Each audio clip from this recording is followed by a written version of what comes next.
Standing on that bridge, the icy wind biting at my face, I couldn't believe my business partner had drained every last cent from our accounts.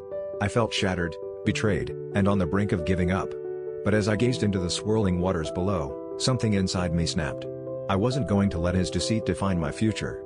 I turned away from the edge and decided to start over, brick by brick. I took on odd jobs, learned new skills, and slowly, painstakingly, rebuilt my business from the ground up. Today, my company thrives, stronger and more resilient than ever. That bridge? It's now a symbol of my strength and determination. Life knocked me down, but I chose to rise. If there's one thing I've learned, it's this: when you're at your lowest, the only way left is up.